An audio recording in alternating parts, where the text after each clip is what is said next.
الحمد لله كفى وسلام على عباده الذين اصطفى أما بعد فأعوذ بالله من الشيطان الرجيم بسم الله الرحمن الرحيم والعصر إن الإنسان لفي خسر إلا الذين آمنوا وعملوا الصالحات وتواصوا بالحق وتواصوا بالصبر. وقال النبي صلى الله عليه وسلم في حديث مبارك عن ابن عباس رضي الله تعالى عنهما عن النبي صلى الله عليه وسلم قال: اغتنم خمسا قبل خمس شبابك قبل حرامك. শ্রদ্ধেয় সম্মানিত আজকে অত্র জুমা মসজিদে উপস্থিত মুসল্লিবৃন্দ, যাবতীয় প্রশংসা গুণগান সে মহান আল্লাহ পাক রব্বুল আলামিনের জন্য, যিনি আমাদের খালিক মালিক, যিনি পালনকর্তা, যিনি একমাত্র ইলাহ, যার ইবাদত করা যায়। যে মহান আল্লাহ পাক রব্বুল আলামিন আমাদেরকে এত সুন্দর একটি নিয়ামত, সর্বোত্তম নিয়ামত সময় দান করেছেন, যে আল্লাহ তাআলা আমাদেরকে প্রতিনিয়ত রিজিক দিয়ে বাঁচিয়ে রেখেছেন। সেই সত্তার, সেই মহান স্রষ্টার আমরা শুকরিয়া আদায় করে আমরা শেষ করতে পারবো না। আমরা যতই তার শুকরিয়া আদায় করি না কেন খুবই নগণ্য। তাই সেই মহান স্রষ্টা আমরা একটিবার প্রশংসা করে আমরা সকলে বলি আলহামদুলিল্লাহ। অতঃপর দরুদ ও সালাম বিবর্ষিত হোক জনাবে মুহাম্মদ মুস্তাফা সাল্লাল্লাহু আলাইহি ওয়াসাল্লামের উপর, যিনি সর্বোত্তম চরিত্রের অধিকারী, যিনি রাহমাতাল লিল আলামিন, যিনি এই ইসলাম খানাকে প্রচার ও প্রসার করার জন্য মক্কা ও মদিনার অলিতে গলিতে তিনি ঘুরে বেরিয়েছেন এবং ইসলামের জন্য তিনি কাফের বেঈমানদের কাছে তিনি মার খেয়েছেন। সেই এমন একজন নবী যার চরিত্রের শোভা পাওয়া যায় না, যিনি রাহমাতাল লিল আলামিন, তিনার উপর শত কোটি দরুদ ও সালাম বর্ষিত। আল্লাহুম্মা সাল্লি আলাইহি আল্লাহুম্মা বারিক আলাইহি আল্লাহুম্মা আমিন। সম্মানিত শ্রোতাবৃন্দ, আমি আপনাদের সম্মুখে কোরআনে কারীমের একটি ছোট্ট মতো সূরাতুল আসর এবং রাসূলের একটি হাদিস পাঠ করেছি। আয়াত এবং হাদিসকে লক্ষ্য রেখে আমি যে বিষয়বস্তু নিয়ে আপনাদের সম্মুখে কথা বলতে চলেছি, সে বিষয়টি হচ্ছে আহমিয়াতুল ওয়াক্ত, অর্থাৎ সময়ের গুরুত্ব। আল্লাহ পাক রব্বুল আলামিন আমাদেরকে যতগুলো নিয়ামত দিয়েছেন, তার নিয়ামতের মধ্যে সর্বোত্তম, সবচেয়ে দামি যে নিয়ামত আল্লাহ তাআলা দিয়েছেন সেটি হচ্ছে এই সময়। আল্লাহ তাআলার নিয়ামত অগণন রয়েছে। আল্লাহ তাআলা তিনি কোরআনে কারীমের মধ্যে বলছেন, ওয়া ইন তাউদ্দু নি'মাতাল্লাহি লা তুহসুহা, তোমরা আমার নিয়ামত গণনা করে শেষ করতে পারবে না। এই সারা পৃথিবীতে এত নিয়ামত আল্লাহ তাআলা রয়েছে এবং আল্লাহ তাআলা আমাদেরকে এত নিয়ামত দিয়েছেন, তার মধ্যে সর্বোত্তম, সবথেকে দামি যে নিয়ামত, সেই নিয়ামতটি হলো সময়। এই সময়ের গুরুত্ব আল্লাহ তাআলা এত পরিমাণে দিয়েছেন যে আল্লাহ তাআলা কোরআনে কারীমের মধ্যে এক জায়গায় নয়, বহু জায়গায় আল্লাহ তাআলা এই সময়ের কসম খেয়েছেন। সময় যদি আমরা দেখি যে আমরা যে বসবাস করি, আমরা বাড়িতে বসবাস করি, আমাদের ঠিকানা আমাদের হতে পারে যেমন এটি আপনাদের সেকেন্দারপুর, এই সেকেন্দারপুরে আপনি নিবাসী, সেখানে আপনার বাড়ি রয়েছে, কিন্তু আসলে আপনি যে জায়গায় বসবাস করেন, যেখানে বসবাস করেন সেটি হলো একটি সময়। সময়ের মধ্যেই বসবাস আপনি করেন। কেননা আমরা বলে থাকি যে আমার দাদা সে এক সময় ছিল, আমার দাদার বাবা ছিল এক সময় অমুক লোকেরা ছিল। এই যে আমরা সময়ের কথা বলি, আমরা কিন্তু জায়গার কথা বলি না যে এক সময় এক জায়গায় তারা ছিল। জায়গাতে তাদের বাড়ি ছিল, তাদের সম্পদ ছিল, কিন্তু তারা যেখানে বসবাস করেছেন সেই জিনিসটি হলো সময়। আর আমরা যে জায়গায় বসবাস করছি, আমাদের বাড়ি হতে পারে কোনো জায়গার উপরে, কোনো গ্রামের অথবা কোনো দেশে, কিন্তু আমরা আসলে বসবাস করি সময়ের উপরে। কেননা আমরা যদি দেখি, আমরা হয়তো আমাদের বয়স কারো হয়তো 10 বছর, কারো 20 বছর, কারো 50 বছর হয়ে গেল, আর কিছুদিন পরে যখন আমাদের সময় শেষ হয়ে যাবে, আমরা এটিও বলে থাকি, যখন কেউ মৃত্যুবরণ করে তখন আমরা বলি যে তার সেই লোকটার কি হয়েছে না, তো তার সময় শেষ হয়ে গেছে। তা আমরা নিজেরাই বলি যে তার সময় শেষ হয়ে গেছে। তাহলে আমরা বুঝতে পারি এখান থেকে যে আমরা একটি সময়ের মধ্যে বসবাস করি, যখন যার সময় হয়ে যাবে তার আত্মাটা তার এই দেহ থেকে বের হয়ে চলে যাবে এবং সে সঙ্গে সঙ্গে এই দুনিয়া থেকে পরকালের উদ্দেশ্যে সে চলে যাবে, অর্থাৎ সে মুন্তাকিল হয়ে যাবে এক জায়গা থেকে, এই জীবন থেকে, এই সময় থেকে আরেকটি সময়, অর্থাৎ দুনিয়ার যে সময়, সেই সময় থেকে নিয়ে কবরের সময় যে রয়েছে, বারজাখী জীবন যে রয়েছে, সেখানে সে মুন্তাকিল হয়ে যাবে, সে সেখানে ট্রান্সফার হয়ে যাবে। অতএব এই সময়কে আমরা আমাদেরকে গুরুত্ব দিতে হবে। সময় এতটাই গুরুত্বপূর্ণ যে আল্লাহ পাক রব্বুল আলামিন কোরআনে কারীমের মধ্যে বহু জায়গায়, এমনকি কয়েকটি সূরার নামও তিনি এই সময়ের ক্ষেত্রে, সময়ের উপরে আল্লাহ তাআলা রেখেছেন। যেমনভাবে গুরুত্বপূর্ণ একটি সূরা, ছোট্ট মতো সূরা, সূরা আসর, সূরাতুল আসর, আল্লাহ পাক রব্বুল আলামিন এই সূরার মধ্যে সর্বপ্রথমে তিনি যে শব্দটি ব্যবহার করেছেন সেটি হচ্ছে ওয়াল আসর, অর্থাৎ যুগের কসম, সময়ের কসম। কসম অর্থাৎ শপথ, শপথ গ্রহণ করছেন আল্লাহ পাক রব্বুল আলামিন, তিনি কসম খাচ্ছেন যে সময়ের উপরে তিনি কসম খাচ্ছেন। আসর এর ব্যাখ্যা মুহাদ্দিসিনে কেরাম করেছেন, কেউ করেছেন যে আসর অর্থাৎ সময়, কেউ আবার বলেছেন যে যুগ বা কাল, দুইটি কিন্তু সময়। অর্থাৎ যেটি সময় বলা হয় সেটি কিছু একটা কিছুক্ষণের জন্য বলা হয়, যেমনভাবে বলা হয় যে আসরের সময়, মাগরিবের সময়, ফজরের সময়, এইরকম সময়কে বোঝায়। কিন্তু যখন যুগ বলা হবে বা কাল বলা হবে, সেটি একটি বিস্তৃত, সেটি একটি দীর্ঘ সময়কে বোঝানো হয়। যেমনভাবে বলা হয় যে 10 বছর, 20 বছর, 50 বছর, একে একটি যুগ বলা হয়, 100 বছর হয়ে গেলে একটি যুগ বলা হয়। তো অনুরূপ এই সূরার মধ্যে আল্লাহ পাক রব্বুল আলামিন সময় হোক অথবা যুগই হোক, যেটাই আপনি অর্থ নেন না কেন, দুইটি কিন্তু সময়। এই আল্লাহ পাক রব্বুল আলামিন তিনি সবার প্রথমে কসম খাচ্ছেন এবং তারপরে আল্লাহ তাআলা বলেছেন ইন্নাল ইনসানা লাফি খুসর, নিশ্চয় মানুষ ক্ষতিগ্রস্তের মধ্যে রয়েছে। অর্থাৎ মানুষ এই সময়, যে এত মূল্যবান সময়, আল্লাহ তাআলার যে সবথেকে দামি নিয়ামত যে রয়েছে, এই নিয়ামতকে নিয়ে মানুষ ক্ষতিগ্রস্তের মধ্যে রয়েছে। কেননা আল্লাহ তাআলার যাবতীয় যে জিনিসগুলো রয়েছে সবগুলোই কিন্তু সময়ের দ্বারা পরিচালিত হয়। এরপরে আল্লাহ তাআলা বলেছেন ইল্লাল্লাযীনা আমানু ওয়া আমিলুস সালিহাত, কিন্তু তারা ক্ষতিগ্রস্ত নয় যারা ঈমান আনয়ন করেছে এবং নেক আমল করেছে, ওয়াতাওয়াসাউ বিল হাক্কি ওয়াতাওয়াসাউ বিস সাবর, এবং হকের প্রতি থেকেছে এবং ধৈর্য ধারণ করেছে। আল্লাহ তাআলা এখানে 4টি কথা বলেছেন যে যারা এই সমস্ত কাজগুলো করবে, অর্থাৎ ঈমান আনয়ন করবে এবং তার সাথে সাথে নেক আমল, আল্লাহ রব্বুল আলামিনের যে ইবাদত রয়েছে, সৎ ইবাদত করবে যারা, এবং যারা হকের প্রতি অটল থাকবে এবং ধৈর্য ধারণ করবে, এই 4 শ্রেণীর মানুষ তারা কিন্তু ক্ষতিগ্রস্তর মধ্যে নয়। আর এই 4টি জিনিসই কিন্তু যদি দেখা যায় এই সময়ে তারাই 4টি জিনিস পরিচালিত হয়। তাই এক্ষেত্রে বলা যায় যে আল্লাহ পাক রব্বুল আলামিন এখানে বললেন যে মানুষ এই সময়কে নিয়ে ক্ষতিগ্রস্তর মধ্যে রয়েছে।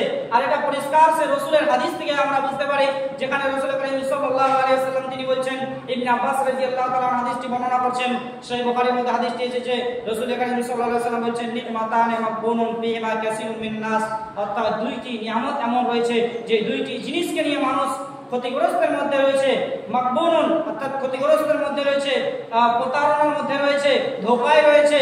মানুষ এই দুইটি জিনিসকে, যে দুইটি নিয়ামত রয়েছে, এই দুইটি নিয়ামতকে তারা মূল্যায়ন করতে পারে না। সেই দুইটি জিনিসকে as-সিহহাতু ওয়াল ফারাগ, অর্থাৎ অবসর সময় এবং সুস্থ শরীর, এই দুইটি জিনিস। আর এই দুইটি জিনিসই অর্থাৎ অবসর সময়, আমরা বিভিন্ন সময় বিভিন্ন কাজে আমরা মশগুল হয়ে যাই, আমরা ব্যস্ত হয়ে যাই, কিন্তু তার মাঝে যে অবসর সময় থাকে, কিছুটা সময় এমন থাকে আমাদের যে সে সময় কোনো কাজ থাকে না। এই যে অবসর সময়, এই অবসর সময়কে নিয়ে আমরা ক্ষতিগ্রস্তের মধ্যে, অর্থাৎ প্রতারিত। এক কথা এখানে যেটা বলা হয়েছে, উদ্দেশ্য যেটা করা হয়েছে সেটা হলো কি, এই সময়কে আমরা কাজে লাগাতে পারি না। এবং আরেকটি হচ্ছে যে আসিহা অর্থাৎ সুস্থ শরীর। এই সুস্থ শরীরও কিন্তু এই সময়ের মধ্যে দিয়েই পরিচালিত হয়। অর্থাৎ এক সময় আমরা আমাদের শরীর সুস্থ থাকে এবং এক সময় আমাদের শরীর সে বিমারির মধ্যে থাকে, রোগের মধ্যে থাকে। তো যে সময় আমাদের এই শরীর সুস্থ থাকবে সে সময় আমাদেরকে আল্লাহর ইবাদত করতে হবে। আর এই দুইটি জিনিস অর্থাৎ অবসর সময় এবং সুস্থ শরীর, এই দুইটি জিনিস সময়ের দ্বারা পরিচালিত। আর এই দুইটি জিনিস নিয়েই মানুষ প্রতারণার মধ্যে রয়েছে, মানুষ ক্ষতিগ্রস্তের মধ্যে রয়েছে। রাসূল করিম সাল্লাল্লাহু আলাইহি সাল্লামের পরিভাষা তিনি বলছেন, নি'মাতানি মাকবুনুন ফীমা কাসীরুম মিনান নাস আস-সিহহাতু ওয়াল ফারাগ। এই দুইটি জিনিসকে আমাদের কাজে লাগাতে হবে। আর এই দুইটি জিনিসের মূল হচ্ছে এই সময়, অর্থাৎ সময়কে কাজে লাগাতে হবে। সময়ের গুরুত্ব আল্লাহ পাক রব্বুল আলামিন দিতে গিয়ে তিনি কুরআন কারীমের মধ্যে আরো অন্য করে বলছেন সূরা আল ফজর। ফজর আল্লাহ পাক রব্বুল আলামিন, যেমন আমরা জানি যে ফজর বলা হয় অর্থাৎ সুবহে সাদিকের সময় আমরা যে নামাজ আদায় করে থাকি সেই সময় নামাজকে বলা হয় ফজর, অর্থাৎ ফজরের ওয়াক্ত আমরা বলে থাকি। এই ওয়াক্ত শব্দটি কিন্তু আমরা ওয়াক্ত ব্যবহার করে থাকি যে জোহরের ওয়াক্ত হয়ে গেছে, যেমন এখন জুমার ওয়াক্ত অর্থাৎ জুমার ওয়াক্ত হয়ে গেছে। এই ওয়াক্ত শব্দটি আমরা ব্যবহার করে থাকি। এই ওয়াক্ত শব্দটি হচ্ছে আরবি শব্দ, এর বাংলা শাব্দিক অর্থ হচ্ছে যে সময়। অর্থাৎ আল্লাহ তাআলা এই সূরার নাম রাখলেন যে ফজর, অর্থাৎ এই ফজর শব্দটির অর্থ কিন্তু দাঁড়ায় একটি সময়, অর্থাৎ প্রভাতকাল, উষাকাল যেটাকে বলা হয় বাংলাতে। এই উষাকাল আল্লাহ পাক রব্বুল আলামিন এই নাম একটি সূরা দিয়েছেন এবং আল্লাহ তাআলা সেই সূরার প্রথমে বলছেন ওয়াল ফজর ওয়া লায়ালিন আশর। প্রথমে আল্লাহ তাআলা বলছেন যে প্রভাতকালের কসম, উষাকালের কসম। এই একটি সময়, অর্থাৎ যখন দিনের শুরুয়াত হয়, রাত্রি অতিবাহিত হয়ে যখন দিনের শুরু অবস্থায় থাকে, অর্থাৎ প্রথম পর্যায়ে দিন সেখান থেকে শুরু হতে যায়, সেই সময়টি হলো উষাকাল, সেই সময়টি হলো প্রভাতকাল। যে সময় আমরা ফজরের নামাজ আদায় করে থাকি সেই সময়ের কসম আল্লাহ তাআলা খাচ্ছেন। এবং তারপরে আরো বলছেন ওয়া লায়ালিন আশর, এবং 10 রাতের কসম। আল্লাহ তাআলা 10টি রাতের কসম খাচ্ছেন। মুফাসসিরিন কেরাম এক্ষেত্রে বলেছেন, যেমন ভাবে তাফসীর ইবনে কাসিরের মধ্যে এসেছে, ইবনে আব্বাস রাদিয়াল্লাহু তাআলা রাইসুল মুফাসসিরিন এবং ইমাম মুজাহিদ রাহিমাহুল্লাহ আলাইহি এবং আরো অন্যান্য মুফাসসিরিন কেরাম, বেশিরভাগ মুফাসসিরিন কেরাম এটাই তাফসীরে করেছেন, ব্যাখ্যা করেছেন যে ওয়ালা ইয়ালিন আশর এর অর্থ 10টি রাত। সেই 10টি রাত কোনটি? সেটি হলো জিলহজ মাসের, অর্থাৎ এই জিলকাদ মাসের পরে যে জিলহজ মাস আসবে, যে মাসে কুরবানি করা হয়, সেই মাসের 10টি রাতকে বোঝানো হয়েছে। জিলহজ মাসের 1 তারিখ থেকে নিয়ে 10 তারিখ পর্যন্ত 10টি রাত রয়েছে, সেই 10টি রাতের কথা বলা হয়েছে। কেননা ইবনে আব্বাস রাদিয়াল্লাহু তাআলা আনহুর একটি হাদিস রয়েছে যে রাসূল করিম সাল্লাল্লাহু আলাইহি ওয়াসাল্লাম বলেছেন যে আল্লাহ পাক রব্বুল আলামিনের কাছে এই 10টি রাতের ইবাদতের চেয়ে আর উত্তম দিন বা উত্তম সময় আল্লাহ পাক রব্বুল আলামিনের কাছে আর নেই। এখানে এই হাদিসের মধ্যে বলা হয়েছে এটি জিলহজ মাসের গুরুত্বকে, জিলহজ মাসের মর্যাদাকে বোঝানো হয়েছে। অতএব এক্ষেত্রে মুফাসসিরিন কেরাম বলেছেন যে এই ওয়ালা ইয়ালিন আশর অর্থাৎ 10টি রাতের যে আল্লাহ তাআলা কসম খেয়েছেন, সেই 10টি রাত হচ্ছে কি? সেগুলো হচ্ছে জিলহজ মাসের 10টি রাত। আর এই রাতগুলো কিন্তু আমরা যদি দেখি, রাত অর্থাৎ এও একটি সময়, অর্থাৎ দিন পেরিয়ে যে রাত আসে এটি একটি সময়। সময়ের পরিবর্তন হওয়ার কারণে সে রাত হয়ে যায় দিনের পরিবর্তে। আল্লাহ পাক রব্বুল আলামিন এই সময়ের গুরুত্ব দিতে গিয়ে আরো তিনি কসম খাচ্ছেন ওয়াশ-শামসি ওয়া দুহাহা, অর্থাৎ সূর্যের কসম।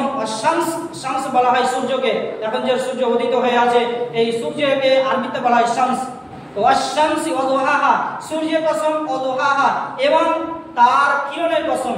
জুহা বলা হয় রোশনি বা কিরণ, একে বলা হয় জুহা। তো এই জুহার কথা আল্লাহ পাক রব্বুল আলামিন এর কসম খাচ্ছেন, সূর্যের তো কসম খাচ্ছেন এবং তার সাথে সাথে তিনি তার রশ্মি বা যেটা আলো যেটাকে বলা হয় সে আলোরও তিনি কসম খাচ্ছেন, যেটাকে আমরা রৌদ্র বলে থাকি, এরও কিন্তু আল্লাহ তাআলা কসম খাচ্ছেন। ওয়াল কামারি ইযা তালাহা, এবং তিনি আরো বলেছেন যে ওয়াল কামার, চন্দ্রের কসম, চন্দ্রের শপথ। ইজা তালাহা, যখন সেটা সূর্যের পরে যেটা উদিত হয়, অর্থাৎ সূর্যের পরে দিন যখন অতিবাহিত হয়ে যায়, তখন আমরা যখন মাগরিবের সময় আমরা দেখি যে মাগরিবের আগে পর্যন্ত সূর্যটা সে ডুবে যায়, সূর্যটা অস্তমিত হয়ে যায় এবং মাগরিবের পরে কিন্তু চাঁদটা কিন্তু উদিত হয়ে যায়। এই চাঁদেরও কিন্তু আল্লাহ তাআলা কসম খাচ্ছেন যে ওয়াল কামারি ইজা তালাহা, চন্দ্রের কসম যখন সেটা সূর্যের পরে উদিত হয়। আল্লাহ পাক রব্বুল আলামিন এখানে থেকে আমরা যদি দেখি এটা যদি গভীরভাবে আমরা যদি ভেবে দেখি, এই যে চন্দ্র সূর্য এটিও কিন্তু একটি সময়ের পরিবর্তনের জন্য আল্লাহ তাআলা দিয়েছেন। যেমনভাবে আমরা দিন আমরা কখন কোন সময় হয় সেটা আমরা বুঝতে পারি এই সূর্যের কারণে, অর্থাৎ সূর্যটা যখন উঠে তখন সেই সকালবেলা হয়, সূর্যটা আবার যখন মধ্যখানে ঠিক এই সময় এখন যে জায়গায় রয়েছে এই জায়গায় হলে এটা দুপুরবেলা হয়, আবার যখন একটু ঢলে যাবে পশ্চিম দিকে তখন সেটা হয়ে যাবে বিকেলবেলা, আবার সেই সন্ধ্যাবেলায় সে পশ্চিম আকাশে গিয়ে অস্তমিত হয়ে যাবে। একটি সময়ের পরিবর্তন হচ্ছে। এই সময় আল্লাহ তাআলা বুঝাচ্ছেন যে কখন কোন সময় হচ্ছে সূর্যের মাধ্যম দিয়ে।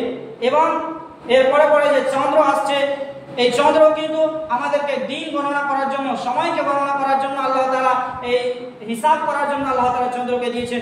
এটাও কিন্তু সময়কে বোঝানোর ক্ষেত্রে আল্লাহ তাআলা দিয়েছেন।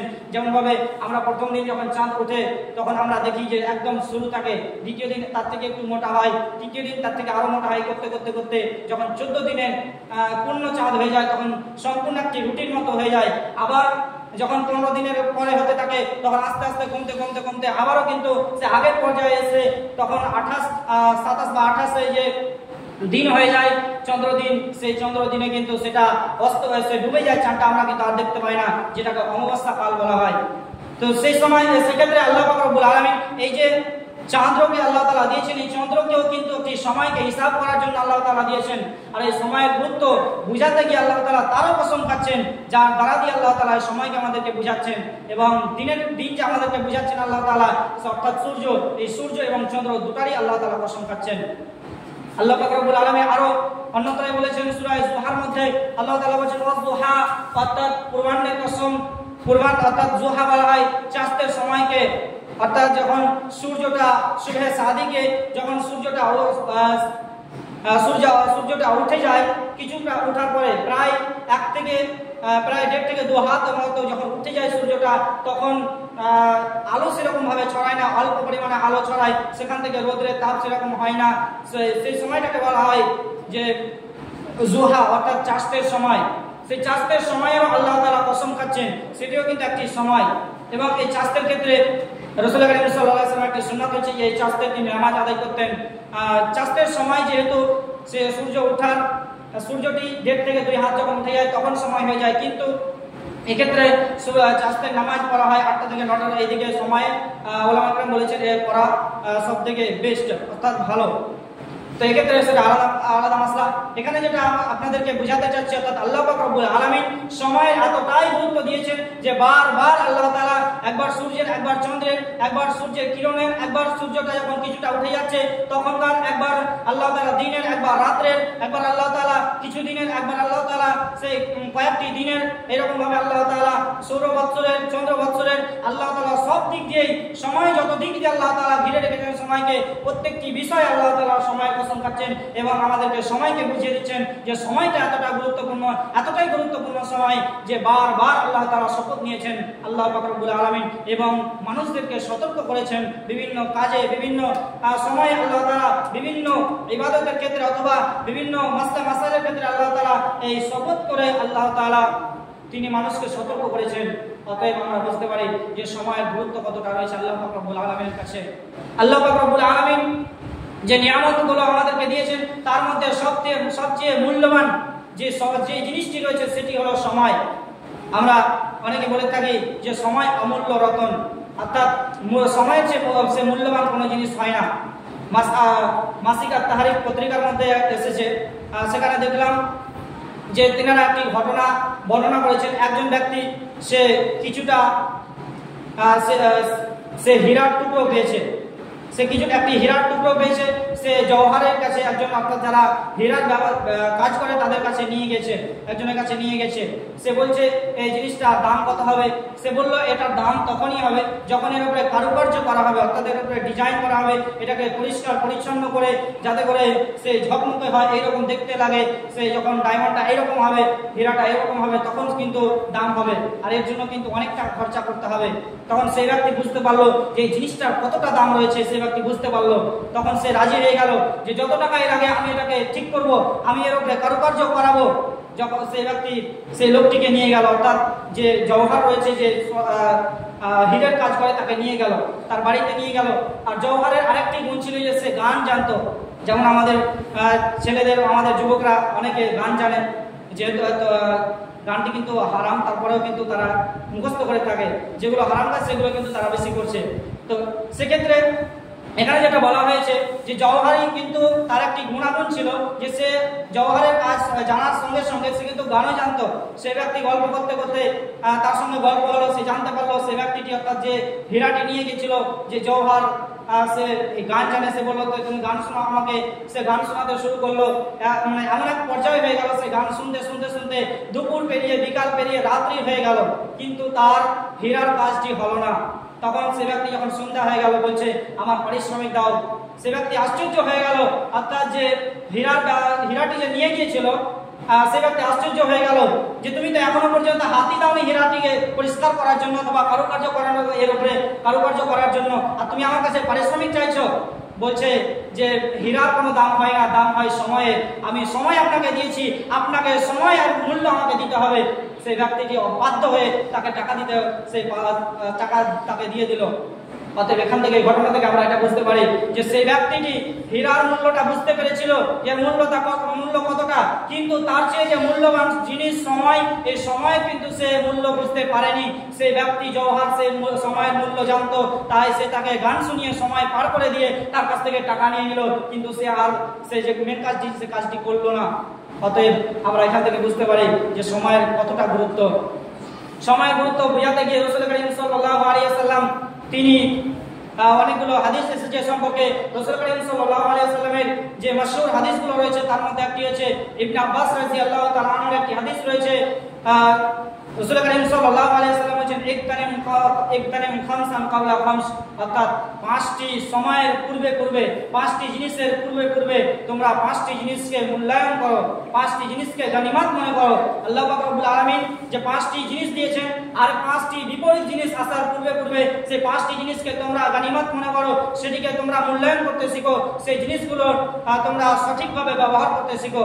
সেই পাঁচটি জিনিস কি? রাসূল করিম সাল্লাল্লাহু আলাইহি ওয়াসাল্লাম বলেন শাবাবাকা ক্বাবলা হারামিক, অর্থাৎ এই যে যৌবন রয়েছে, যে যৌবন কাল, সেই বয়স্ক কাল আসার পূর্বে পূর্বে এই যৌবন কালকে তুমি গনিমত মনে করো। এই যৌবন কালটাকে তুমি সময়ে তুমি কাজে লাগিয়ে দাও। এই যৌবন কালটা কিন্তু একটি সময়ের উপরে কিন্তু ডিপেন্ড করে। যেমন আমরা এক সময় যারা বয়স্ক হয়ে গেছেন বাবাজিরা তারা বুঝতে পারবেন যে এক সময় আমরা সেই ছোট ছিলাম, কিন্তু সময় পেরিয়ে আমরা এক সময় যে যৌবনকালে আসলাম, আমরা যুবক হয়ে গেলাম। আবার সময় পার হয়ে আমরা এক সময় আমরা বয়স্ক হয়ে গেলাম। আমরা যদি চাই এখন যে যৌবনে ফিরে যাব অথবা সেই কৌশলে ফিরে যাব, তাহলে আমরা সেটা পারবো না। কেননা সেই সময় যে পেরিয়ে গেছে, এই সময় আর ফেরত আসবে না। এই জন্য একজন কবি বলেছেন যে গয়া ওয়াক্ত ফির হাত আতা নেই, মারা বেল ঘাস খাতা নেই, অর্থাৎ সময় যদি হাত থেকে আপনার চলে যায় সেই সময়কে আর ফিরিয়ে আপনি আনতে পারবেন না। যেমন ভাবে একটি গরু ছাগল যদি মৃত্যুবরণ করে তাহলে তাকে যেমন আর খাবার ফেলাতে পারা যায় না, সেই রকম ভাবে সময় যদি আপনার হাত থেকে চলে যায় তবে আপনার কাছে আর সময় ফেরত আসবে না। যেমন আপনার জীবন থেকে যৌবন কাল পেরিয়ে চলে গেছে, যৌবনের সময়টা পেরিয়ে চলে গেছে, আর বয়স্ক অবস্থাতে সেই যৌবন কালটা আসবে না। অনুরূপ আমাদেরকে সেই সময়কে কাজে লাগিয়ে যাদের যৌবন কাল রয়েছে, যাদের কৌশল কাল রয়েছে, যে সময়তে আমরা রয়েছি সে সময়কে আমাদেরকে কাজে লাগিয়ে দিতে হবে। তাহলেই আমরা সাকসেসফুল হব পরবর্তীতে। রাসূল করিম সাল্লাল্লাহু আলাইহি ওয়াসাল্লাম তারপরে বলছেন ওয়াসিহাতিকা ক্বাবলা সাকামিক, এবং সুস্থ শরীর সেই অসুস্থ শরীর হওয়ার পূর্বে পূর্বে, অর্থাৎ অসুস্থতা হওয়ার পূর্বে পূর্বে সুস্থতাকে তোমরা গনিমত মনে করো, মূল্যায়ন করতে শেখো এটিকে। কেননা সুস্থতা এবং অসুস্থতা এটিও একটি সময়ের উপরে ডিপেন্ড করে। যখন আসে আমরা কিছুক্ষণের জন্য, কিছু দিনের জন্য আমরা সুস্থ থাকি, আবার কোনো সময় কিছুক্ষণের জন্য আমরা অসুস্থ হয়ে যাই। এই যে সুস্থ শরীর আল্লাহ তাআলা দিয়েছেন, এটি একটি আল্লাহ তাআলার নিয়ামত। এই নিয়ামতকে কাজে লাগানোর কথা রাসূল করিম সাল্লাল্লাহু আলাইহি ওয়াসাল্লাম বলছেন যে অসুস্থ হওয়ার পূর্বে পূর্বে তোমরা এই সুস্থ সময়টিকে তোমরা কাজে লাগিয়ে দাও। এবং রাসূলুল্লাহ সাল্লাল্লাহু আলাইহি ওয়াসাল্লাম আরো বলছেন ওয়া গিনাকা ক্বাবলা ফাকরিক, অর্থাৎ দারিদ্রতা হওয়ার পূর্বে পূর্বে সেই ধনত্বকে অর্থাৎ মালদারিত্বকে, তোমার যে এখন খুশহাল জিন্দেগি রয়েছে, তোমার কাছে টাকা পয়সা রয়েছে, তুমি ধন সম্পদ তোমার কাছে রয়েছে, সম্পদশালী রয়েছে, এই সম্পদ তোমার হাত থেকে চলে গিয়ে তুমি যে দারিদ্র হয়ে যাবে এক সময়, হতে পারে এরকম সেই সময়টি আসার পূর্বে পূর্বে, এই দরিদ্রতা আসার পূর্বে পূর্বে তুমি এই জিনিসটিকে, এই সময়টিকে কাজে লাগাও। এটিও একটি সময়ের উপরে ডিপেন্ড করে। প্রত্যেকটি বিষয় এখানে যে 5টি বিষয়ের কথা বলা হয়েছে সে 5টি বিষয় কিন্তু প্রত্যেকটি কিন্তু সময়ের উপরেই ডিপেন্ড করে। এই জন্য রাসূল কারীম সাল্লাল্লাহু আলাইহি সাল্লাম এই হাদিস থেকে আমরা বুঝতে পারি, রাসূলের হাদিস থেকে, যে সময়ের কতটা গুরুত্ব রাসূলুল্লাহ সাল্লাল্লাহু আলাইহি সাল্লাম দিয়েছেন। এবং রাসূল কারীম সাল্লাল্লাহু আলাইহি সাল্লাম আরো বলছেন যে ওয়া হায়াতাকা ক্বাবলা মাউতিক, অর্থাৎ তোমার এই জিন্দেগিটাকে, এই জীবনটাকে, এই জীবিত অবস্থাটাকে তুমি মৃত্যু আসার পূর্বে পূর্বে গনিমত মনে করো, এদিকে মূল্যায়ন করতে শিখো, এদিকে তুমি কাজে লাগাতে শিখো। কেননা এই হায়াত, এই জিন্দেগি আমরা কিন্তু সময়ের মধ্যে দিয়ে কাটাই। এই যে জিন্দেগি আমাদের রয়েছে, আমরা যে 60 বছর, 70 বছর, 80 বছর আমরা বেঁচে থাকি, এটি কিন্তু কিছু সমষ্টি, কিছু সময়ের সমষ্টি নাম।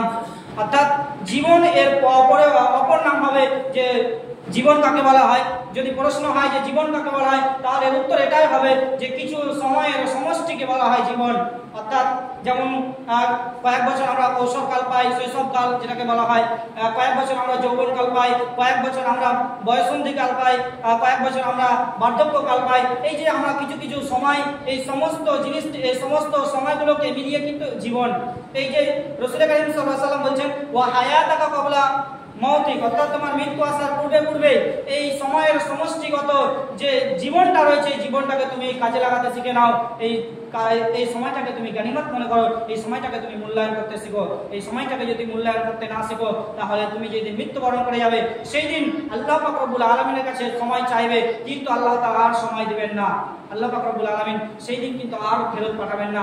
একবার তিনি দুনিয়াতে পাঠিয়েছেন, আর দ্বিতীয়বার কিন্তু পাঠাবেন না। আর আপনি যখন মৃত্যুবরণ করে নেবেন, তখন আপনি বুঝতে পারবেন যে এক একটি সময়ের, এক একটি মুহূর্তের কতটা দাম রয়েছে। এক একটি মুহূর্তের দাম আপনি এই দুনিয়াবী জিন্দেগিতে যদি না বুঝতে পারেন, আপনি কিন্তু পরকালে বুঝতে পারবেন, আপনি মৃত্যুর পরে পরেই বুঝতে পারবেন। রাসূল কারীম সাল্লাল্লাহু আলাইহি ওয়াসাল্লাম তিনি আরো হাদিসের মধ্যে বলেছেন, তিরমিজি শরীফের মধ্যে হাদিস এসেছে, রাসূল কারীম সাল্লাল্লাহু আলাইহি ওয়াসাল্লাম বলেন, আব্দুল্লাহ ইবনে আমর রাদিয়াল্লাহু তাআলা আনহু থেকে হাদিস বর্ণিত রয়েছে যে রাসূলুল্লাহ সাল্লাল্লাহু আলাইহি ওয়াসাল্লাম বলেন, লা তাসালু কদামা ইবনে আদম ইনদা রাব্বি। রাসূল কারীম সাল্লাল্লাহু আলাইহি ওয়াসাল্লাম এই হাদিস যদি আমরা লক্ষ্য করি, তাহলে আমরা বুঝতে পারবো কিয়ামতের দিন, যেই দিন আল্লাহ পাক রব্বুল আলামিনের সামনে বান্দা, প্রত্যেক আদম সন্তান 5টি প্রশ্নের উত্তর যতক্ষণ পর্যন্ত না দিবে, সে তার 2 পা একটুকু আগাতে পারবে না। অর্থাৎ তার পা ততক্ষণ পর্যন্ত সে আগাতে পারবে না। আল্লাহ পাক রব্বুল আলামিনের কাছ থেকে যে জায়গায় সে রয়েছে, সেই জায়গায় সে দাঁড়িয়ে থাকতে হবে তাকে, যতক্ষণ পর্যন্ত না 5টি প্রশ্নের উত্তর, যথাযথ উত্তর আল্লাহ পাক রব্বুল আলামিনকে দিয়ে দিবেন। সেই 5টি উত্তর কি, 5টি প্রশ্ন যে হবে, সেই 5টি প্রশ্নের উত্তর সঠিকভাবে আল্লাহ পাক রব্বুল আলামিনকে দিয়ে দিতে হবে। তাহলেই কিন্তু আল্লাহ পাক রব্বুল আলামিনের সামনে থেকে, আল্লাহ তাআলার কাছ থেকে, সেখান থেকে সে কিন্তু আগে যেতে পারবে। সেই 5টি প্রশ্ন যে হবে, সেই 5টি প্রশ্নই কিন্তু সেই সময়ের সঙ্গে সময়ের সঙ্গে ঘিরা রয়েছে। যেমন প্রথম নাম্বার যে প্রশ্ন হবে, আন উমরিহি ফিমা আফনাহু, তোমাকে যে সময় দেওয়া হয়েছিল, বয়স দেওয়া হয়েছিল, অর্থাৎ বয়সের অপর নাম কিন্তু সময়। এই যে সময় দেওয়া হয়েছিল, এই সময়কে তুমি, তোমার উমর, তোমার বয়সকে তুমি কোন কাজে অতিবাহিত করেছো, এই অতিবাহিত করার সময়কে তুমি খরচ করেছো। 60 বছর, 70 বছর, 50 বছর, সে 100 বছর, যত সময় তোমাকে দেওয়া হয়েছিল, এই সময়কে তুমি কোন কাজে অতিবাহিত করেছো, এর হিসাব তোমাকে দিতে হবে। এই হিসাব যতক্ষণ পর্যন্ত কোনো বান্দা দিয়ে দিবে, ততক্ষণ পর্যন্ত আল্লাহর কাছ থেকে এক পা নড়াচড়া করতে পারবে না, এক পা এগিয়ে যেতে পারবে না। এবং তারপরে বলছেন রাসূল কারীম সাল্লাল্লাহু আলাইহি ওয়াসাল্লাম, ওয়ান শাবাবিহি ফিমা আবলাহু, যৌবন কালকে কোন কাজে তুমি অতিবাহিত করেছো। এখানে যদি আমরা লক্ষ্য করি যে আল্লাহ তাআলা তো বলেন উমরিহি, উমর বলা হয়, বয়স বলা হয়, যে আপনার জন্ম থেকে মৃত্যু পর্যন্ত পুরো সময়টাকে আপনার উমর বলা হয়, অর্থাৎ বয়স বলা হয়। কিন্তু এর মধ্যেই তো যৌবন কাল রয়েছে।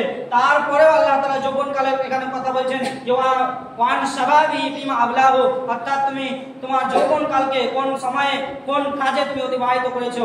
এখানে যৌবন কালের এত গুরুত্ব রয়েছে। এই গুরুত্ব বোঝাতে গিয়ে আল্লাহ তাআলা এখানে আবার দ্বিতীয় প্রশ্ন করবেন যে যৌবন কালকে কোথায় অতিবাহিত করেছো। ওয়ান মালিহি ফিমা আইনাকতাসাবা, তুমি কোথা থেকে তুমি মাল অর্জন করেছো। আজকে আমাদের যে ধন সম্পদ, আমরা সেই নিজে নিয়ে ধন সম্পদ নিয়ে গর্ব করি, ধন সম্পদ নিয়ে আমরা অহংকার করি। এই ধন সম্পদ আমার সেই দিন তো কিয়ামতের দিন আমার তো এই ধন সম্পদের কারণে আমি আল্লাহ তাআলার কাছে এগিয়ে যেতে পারবো না, আল্লাহ তাআলার কাছ থেকে আমি এক পা নড়াচড়া করতে পারবো না। এই কথা আপনি মাথায় রাখবেন এবং আপনি ধন সম্পদ কামাবেন। ধন সম্পদ আপনি কামাবেন হালাল পন্থায়, ঠিক, তবে আপনি ধন সম্পদ কোন পথ থেকে, কোন রাস্তা দিয়ে আপনি কামাচ্ছেন খাচ্ছেন, কোথা থেকে আপনি ধন সম্পদ আপনার আসছে, কোথা থেকে আপনার টাকা আসছে, কোথা থেকে আপনার জমি আসছে, কোথা থেকে আপনার সে খাদ্য আসছে, এই ধন সম্পদ কোন জায়গা থেকে আসছে, এই জায়গার আপনাকে, এই পথের আপনাকে, এই কোন জায়গা দিয়ে আসছে, এই জায়গার আপনাকে হিসাব দিতে হবে আল্লাহ পাক রব্বুল আলামিনের কাছে। এবং আল্লাহ তাআলার কাছে আরো সেই হিসাব দিতে হবে যে ওয়াফিমা আনফাকাহু, অর্থাৎ কোন পথে তুমি ব্যয় করেছো। শুধুমাত্র আয়ের হিসাব হবে না, ব্যয়েরও হিসাব হবে। এই আয় ব্যয় এগুলো কিন্তু একটি সময়ের উপরে ডিপেন্ড করে। কোনো সময় আমরা আয় করি, কোনো সময় ব্যয় করি। এবং এর আগে যে দুইটি প্রশ্ন হলো, প্রশ্নের কথা বলা হলো যে যৌবনকাল এবং উমর অর্থাৎ বয়স, এগুলো কিন্তু সময়ের উপরে ডিপেন্ড করে। তো এখানে চারটি প্রশ্ন হলো, যে চারটি প্রশ্ন কিন্তু সময়ের উপরে ডিপেন্ড করছে। এখানে সময়ের গুরুত্ব কতটা রাসূল করিম সাল্লাল্লাহু আলাইহি ওয়াসাল্লাম বুঝিয়েছেন যে সময় এই জিনিসগুলোর প্রশ্ন যতক্ষণ পর্যন্ত উত্তর যথাযথভাবে আল্লাহ তাআলার কাছে দিয়ে দিবে না বান্দা, ততক্ষণ পর্যন্ত সে এগিয়ে যেতে পারবে না। আরেকটি হচ্ছে সে অমাজা আমিলা ফিমা আলিমা, অর্থাৎ সে যে জ্ঞান অর্জন করেছে সেই জ্ঞান কোথায় সে খরচ করেছে, অর্থাৎ জ্ঞান অনুযায়ী সে কিভাবে মানুষকে শিক্ষা দিয়েছে, সে তারও কিন্তু প্রশ্ন হবে। অতএব আমরা এই হাদিসগুলো থেকে আমরা বুঝতে পারি যে রাসূল করিম সাল্লাল্লাহু আলাইহি ওয়াসাল্লাম তিনি কতটা সময় গুরুত্ব দিয়েছেন। আল্লাহ পাক রব্বুল আলামিন তো সময় গুরুত্ব দিয়েছেন, তার সাথে সাথে রাসূল করিম সাল্লাল্লাহু আলাইহি ওয়াসাল্লাম তিনি কিন্তু সময় গুরুত্ব দিয়েছেন। আজ আমাদের কাছে এই সময়ের গুরুত্ব এতটাই আমাদের কাছে কমে গেছে, আমরা সময় গুরুত্ব দিয়ে থাকি ঠিকই, আমরা যে জায়গায় দেওয়ার কথা সেই জায়গায় আমরা সময় গুরুত্ব দিই না। আমরা যেখানে আমাদেরকে সেই আল্লাহ পাক রব্বুল আলামিনের ইবাদতের ক্ষেত্রে সময় দেওয়ার কথা, সেখানে আমরা ইবাদতের ক্ষেত্রে সময় না দিতে গিয়ে আমরা দুনিয়াবি কাজে আমরা সময় দিয়ে থাকি। আর আশ্চর্যের বিষয় হলো এটা আরেকটি, যে আজকে আমাদের মধ্যে এমন কিছু মানুষ রয়েছে, এমন কিছু মানুষ বলতে কি আমরা প্রায় 99% মানুষ আমরা এই রোগের মধ্যে আমরা আচ্ছাদিত রয়েছি, এই রোগের মধ্যে আমরা গ্রেফতার রয়েছি, যে এমনও সময় আমরা অতিবাহিত করি যে সময়টি আমাদের দুনিয়াবি না কাজে আসবে কোনো, না আখিরাতের কোনো কাজে আসবে। একজন বিবেকবান মানুষের আপনি যদি একবার চিন্তা ভাবনা করে দেখেন যে আমার থেকে এসে আর কেউ কোন ব্যক্তি পাগল হতে পারে যে কোনো কাজে আসবে না, কোনো সেই সময়টি যে সময়টা আমি অতিবাহিত করছি, যে দুনিয়াবি কোনো কাজে আসবে না এবং আখিরাতেও কোনো কাজে আসবে না, বরঞ্চ দুনিয়াতেও ক্ষতিগ্রস্ত, আখিরাতেও ক্ষতিগ্রস্ত, এমনও আমরা সময় ব্যয় করে থাকি। বিশেষ করে যুবক ভাইদেরকে বলবো, যারা আপনারা মোবাইলের তালা দিয়ে গেম খেলেন, ফ্রি ফায়ার খেলেন, পাবজি খেলেন আর অন্যান্য গেম খেলেন, এই গেম খেলার মাধ্যমে যে আপনি সময়টা অতিবাহিত করছেন, না আপনার দুনিয়ায় কাজে আসবে, না আপনার আখিরাতে কাজে আসবে, এমনকি আপনার দুনিয়াতেও ক্ষতিগ্রস্ত। আপনাকে যেমন বলি, আপনার চোখের ক্ষতি হবে, আপনার সময়টি যে আপনি অতিবাহিত করছেন, আপনার এই সময় অতিবাহিত করার কারণে আপনি আপনার ধন সম্পদ সে বাড়ছে না, আপনি আরো দিনের দিন দরিদ্র হয়ে যাচ্ছেন। কারণ তার পিছনে যে আপনাকে টাকা লাগছে, সে টাকা কোথায় পাবেন আপনি যদি সেই সময়কে যদি কাজে না লাগাবেন। এবং আপনি আখিরাতকেও আপনি বরবাদ করছেন, কেননা সে সময় আপনি আল্লাহ পাক রব্বুল আলামিনের এমনও যুবকেরা রয়েছে যে আজান হওয়ার পরে নামাজ পড়তে তো আসা দূরের কথা, এদিকে আজান চলছে, এদিকে সে ফ্রি ফায়ার খেলতে রয়েছে, সে মারতেই রয়েছে। এমন মনে হচ্ছে যে সে যুদ্ধ করে নিল, সে মুজাহিদ হয়ে গেছে, এমন একদম সে মোবাইলের মাধ্যমে সে খেলছে। ভাইরা আমার, যুবক ভাইরা, সতর্ক হয়ে যান। আল্লাহ পাক রব্বুল আলামিনের নবী যে হাদিসগুলো বললেন যে কিয়ামতের দিন 5টি প্রশ্ন যে করা হবে, 5টি প্রশ্নের আপনার औकात নেই যে আপনি সেখান থেকে আল্লাহ পাক রব্বুল আলামিনের কাছ থেকে আপনি এগিয়ে যাবেন। আপনি দুনিয়ার কোনো বাদশার সামনে, দুনিয়ার কোনো মন্ত্রীর সামনে হতে পারে আপনি তার বিরুদ্ধাচরণ করতে গিয়ে আপনি এগিয়ে যাবেন, কিন্তু সেই দিন আল্লাহ পাক রব্বুল আলামিন যে তিনি যে একমাত্র নেতা থাকবেন আর দুনিয়ার কোনো নেতার কোনো কথা চলবে না, সেই দিন আপনি চাইলেও আপনি সেই দিন আপনি এগিয়ে নিয়ে যেতে পারবেন না, আপনাকে সেই জায়গায় থাকতে হবে। আর সেই দিন এই সূর্য এখানে কেন, সূর্য আপনার আজকে তো লক্ষ গুণ দূরে রয়েছে, সেই দিন সূর্যটা আপনার মাথার উপরে চলে আসবে, সেই দিন আপনি আপনার শরীরের ঘামে আপনি হাবুডুবু খাবেন, সেই দিন আপনার নাজাতের জায়গা থাকবে না। যদি আপনি আজকে সময়টিকে যদি আপনি কাজে না লাগান, আজকে আপনি যদি সময়কে গুরুত্ব না দেন, এই সময়ের গুরুত্ব আপনাকে ইবাদতের ক্ষেত্রে দিতে হবে। আপনার দুনিয়াবি কাজে আপনার অপচয়ে সময়কে করলে হবে না। সময় অপচয় করার কারণে আমাদের দুনিয়া এবং আখিরাত দুটোই ক্ষতিগ্রস্ত হচ্ছে। কেন আপনি সময়কে ক্ষতিগ্রস্ত করবেন? কেন আপনি নিজেকে ক্ষতিগ্রস্তের মধ্যে নিয়ে যাবেন? আপনার মধ্যে তো আকল রয়েছে, আপনার মধ্যে তো বিবেক রয়েছে, আপনাকে তো আল্লাহ তাআলা যথেষ্ট জ্ঞান দিয়েছেন, আপনি তো বিবেকবান। নিজেকে তো বলেন যে আমি সেই সমস্ত সৃষ্টি, আল্লাহ তাআলা তো আমাকে সমস্ত সৃষ্টির মধ্যে সে উত্তম করে সৃষ্টি করেছেন, কেননা আমাকে আকল দিয়েছেন।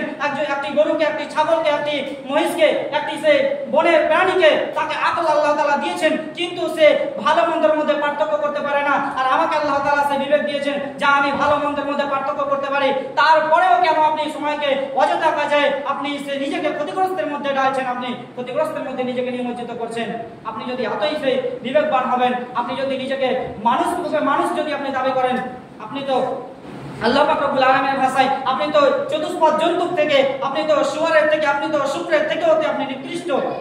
আল্লাহ তাআলা বলেন উলাইকা কাল আনআম বাল হুম আযাল, যারা শুনেও শুনে না, যারা বুঝেও বুঝে না, যারা সেই জ্ঞান থাকার পরেও বুঝে না, তারা তো চতুষ্পদ জন্তুর থেকে, সেই চতুষ্পদ জন্তুর মতো। এবং কি আল্লাহ তাআলা বলেন বাল হুম আযাল, তার থেকেও নিকৃষ্ট। আল্লাহ তাআলার ভাষায় আপনাকে বলছি যে আল্লাহ তাআলাই বলছেন যে চতুষ্পদ জন্তুর থেকেও নিকৃষ্ট।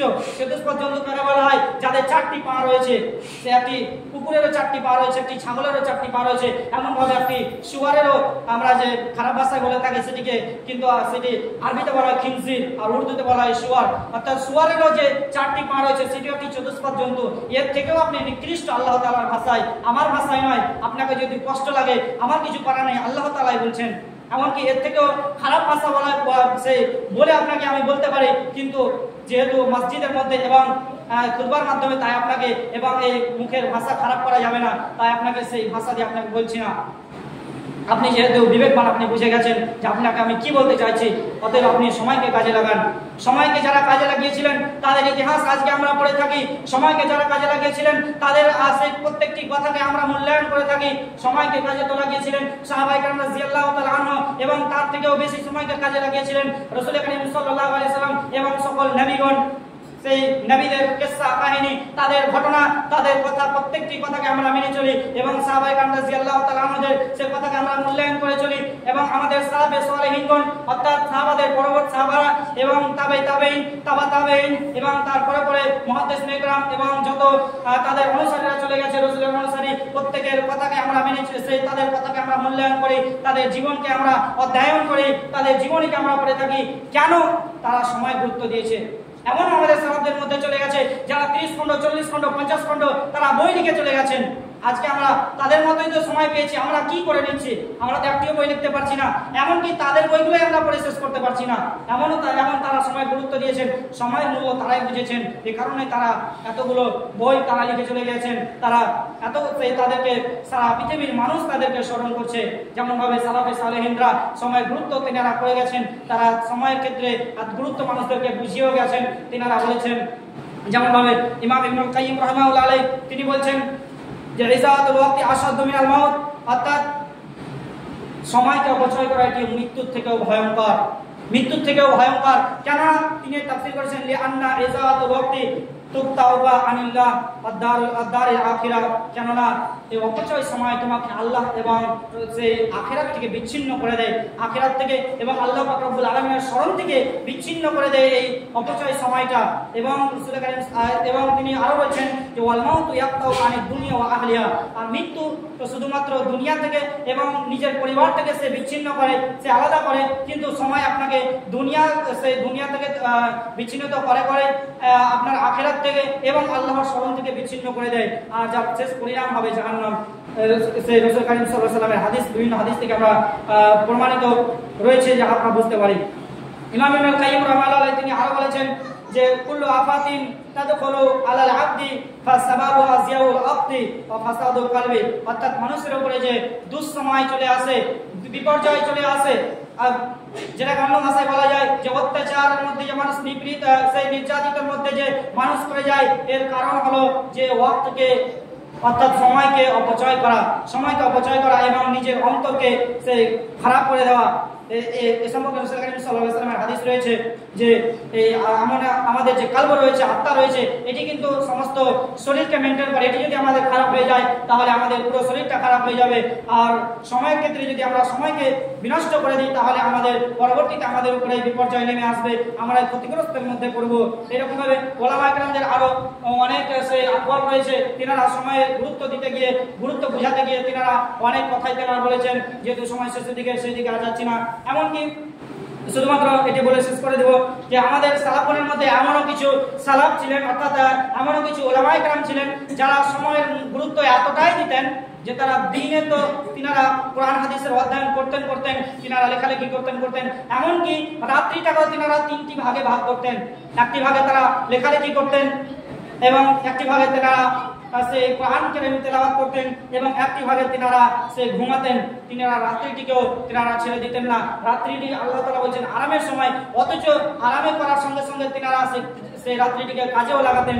সেই সময় তিনারা পড়াশোনা করতেন এবং তিনারা লিখতেন। যেমনভাবে ইমাম শাফি রাহমাহুল্লাহ আলাইহি রয়েছেন, ইমাম শাফি রাহমাহুল্লাহ আলাইহি এবং তার সাথে সাথে ইমাম আবু হানিফার যে শিষ্য দুইজন, সে শিষ্যর কথা আমরা জানি, ইমাম মুহাম্মদ রাহমাহুল্লাহ আলাইহি এবং ইমাম আবু ইউসুফ রাহমাহুল্লাহ আলাইহি। এরকম ভাবে ইমাম কাসিম বিন সালাম, আমর ইবনে দিনার, ইমাম শাফি রাহমাহুল্লাহ আলাইহির কথা, এরকম ভাবে অনেক ওলামা কেরামদের সম্পর্কে আমরা পাই তিনারা সময়ের এতটাই গুরুত্ব দিতেন। তিনারা দিনকে দিন, তিনারা রাতকে রাত, তিনারা সেই পড়াশোনার পিছনে তিনারা সময়টিকে ব্যয় করে দিতেন। ইবাদতের ক্ষেত্রে তিনারা সময়টিকে ব্যয় করে দিতেন। তিনারা এতটাই সময়ের গুরুত্বকে বুঝেছেন। আর আজ আমরা সময়ের গুরুত্বকে আমরা বুঝছি না। যদি আমরা সময়ের গুরুত্বকে বুঝতাম, শুধুমাত্র এটি বলে শেষ করে দিচ্ছি, সময়ের গুরুত্ব ইবাদতের ক্ষেত্রে যদি আমরা বুঝতাম তাহলে আজকে ক্ষেত্রে বলি, আজকে আপনার 12টাতে খুতবা চালু হয়েছে আর আপনি সে এখন 12:30, আপনি 12:40, আপনি 12:15 মসজিদে ঢুকছেন। আপনি কিভাবে আপনি সময়ের গুরুত্ব ইবাদতের ক্ষেত্রে দিচ্ছেন? আপনি দুনিয়াবি ক্ষেত্রে ঠিকই দিচ্ছেন, কেননা আপনি এতক্ষণ দুনিয়াবি কাজে ব্যস্ত ছিলেন। আপনার উচিত ছিল যে আপনাকে 11টায় দুনিয়াবি কাজ শেষ করে দিয়ে গোসল করে আপনাকে ওযু করে আপনাকে 11:30, যেহেতু 12টায় খুতবা চালু হবে, আপনাকে 12টা বাজার আগে মসজিদে উপস্থিত হয়ে যাওয়া। যদি আপনি ইবাদতের ক্ষেত্রে সময়কে গুরুত্ব দিতেন, আপনি ইবাদতের ক্ষেত্রে আপনার সময়ের কোনো গুরুত্ব নেই। এই কারণে আপনি দুনিয়াতে ব্যতিব্যস্ত হয়ে যাচ্ছেন। আপনাকে শয়তান বিভিন্ন কাজের দ্বারা দিয়ে আপনাকে ঘিরে ধরছে, আপনাকে দুনিয়ার কাজের মধ্যে ব্যতিব্যস্ত করে ফেলছে। ভাইরা আমার, বন্ধুরা আমার, বাবাজিরা আমার, সময়কে গুরুত্ব দিন। ইবাদতের ক্ষেত্রে আপনি বেশি বেশি করে সময়কে গুরুত্ব দেন। আপনি যদি ইবাদত আল্লাহ পাক রব্বুল আলামিনের ঠিকভাবে করেন, আল্লাহ পাক রব্বুল আলামিনের প্রত্যেকটি কথাকে মানেন, তাহলে তার রিজিকের মালিক, রিজিকের টেনশন আপনার করতে হবে না। আপনাকে আল্লাহ তাআলা রিজিক আপনাকে কোনো না কোনো ভাবে আল্লাহ তাআলা দিয়ে দিবেন। এর মানে এটা নয় যে আপনি শুধুমাত্র 24 ঘন্টা মসজিদে বসে থাকবেন, আপনি কোনো সে কাজকর্ম করবেন না। সেটারও আদেশ আল্লাহ তাআলা দিয়েছেন, ফান্তাশিরু ফিল আরদি, তোমরা নামাজ পড়ার সঙ্গে সঙ্গে তোমরা জমিনে ছড়িয়ে যাও। এটিও আল্লাহ তাআলার আদেশ। অতএব সেই দিকেও আমাদেরকে লক্ষ্য রাখতে হবে। সম্মানীয় উপস্থিতি, আমরা সময় গুরুত্ব দেব যেমনভাবে আমাদের সালাফগণ, যেমনভাবে সাহাবায়ে কেরাম রাদিয়াল্লাহু তাআলা আনহুরা তিনারা সময় গুরুত্ব দিয়েছেন। তিনারা সময়ের এতটাই গুরুত্ব দিয়েছেন যে তিনারা ইবাদত করে শেষ করতে পারতেন না, তিনারা সময় পেতেন না। আর আজকে আমরা সময় পাওয়ার পরে সময়, এর মানে এটা নয় যে তাদেরকে সে সময় 20 ঘন্টা দেওয়া হয়েছিল, আমাদেরকে 24 ঘন্টা দেওয়া হয়েছে। তাদেরও 24 ঘন্টা ছিল, আমাদেরও 24 ঘন্টা, কিন্তু তারা এত ইবাদত করতেন যে তাদের কাছে সময়টা কম হয়ে যেত। আর আমরা এত কম ইবাদত করছি, মনে হচ্ছে যে আমাদের কাছে সময় রয়েছে কিন্তু আমরা ইবাদত করছি না। এটা নয়, আমরা ইবাদত করছি না।